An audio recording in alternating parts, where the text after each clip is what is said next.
কুড়িগ্রামে সাংবাদিকের বিরুদ্ধে মিথ্যা সাইবার মামলার প্রতিবাদে মানববন্ধন। রফিকুল ইসলাম রঞ্জুর তথ্য ও ভিডিও চিত্রে পুরো খবর। কুড়িগ্রামে একাধিক মিথ্যা মামলার আসামি আব্দুস সাত্তারের মানববন্ধনের সংবাদ প্রকাশের জেরে দুই সাংবাদিক সহ ভুক্তভোগী তিনজনের নামে সাজানো সাইবার মামলার প্রতিবাদে মানববন্ধন ও প্রতিবাদ সভা অনুষ্ঠিত হয়েছে। রবিবার কুড়িগ্রাম প্রেস ক্লাবের সামনে সাংবাদিক মহল, ভুক্তভোগী পরিবার ও সুধী সমাজের ব্যানারে এই মানববন্ধন অনুষ্ঠিত হয়। প্রতিবাদ সভায় ভুরুঙ্গামারী উপজেলার কথিত সংবাদকর্মী মামলাবাজ আনোয়ার হোসেনের শাস্তিসহ মিথ্যা মামলা প্রত্যাহারের দাবি করেন বক্তারা।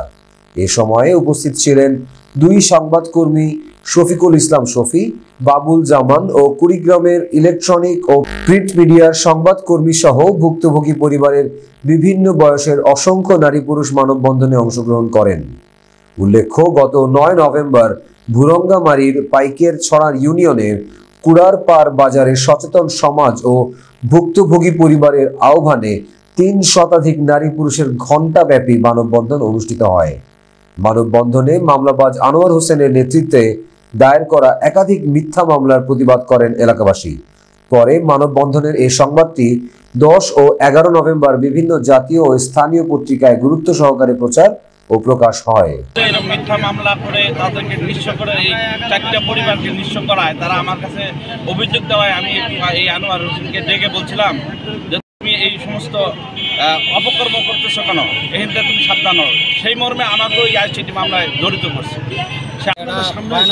চুক্তি করে আমাকে বিভিন্ন মামলায় এবং অপহরণ, গুম, ধর্ষণ যাবতীয় মামলা করছে। এই মামলার ভিক্টিমও উদ্ধার হয়েছে। হওয়ার পরে আমি একটা মানববন্ধন করছি, সে মানববন্ধন ভুয়া। সে আমাকে এখনও জানের হুমকি দিচ্ছে, নানান রকমের অর্থ ক্ষতি করছে এবং আমার বিরুদ্ধে ৫ জন আসামি দিয়ে 2টা সাংবাদিক সহ তাদেরকে আইসিটি মামলা দিচ্ছে। এই আনোয়ার হোসেন অর্থাৎ ফ্যাসিস্ট সরকারের দোসর, সেই ফ্যাসিস্ট সরকারের দোসর এখনও কিন্তু তার অবস্থানটাকে পরিবর্তন করেনি।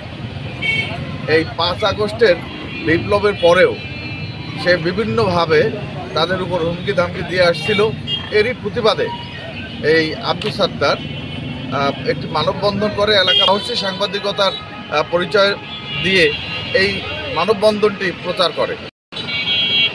এর প্রেক্ষিতে এই ফ্যাসিস্ট সরকারের দোসর আনোয়ার হোসেন ২৮ নভেম্বর সে এলাকায় মামলা করার সৎসাহস না দেখিয়ে রংপুরে সে এই 2 জন সাংবাদিকের নামে ডিজিটাল আইনে একটি মামলা দায়ের করে।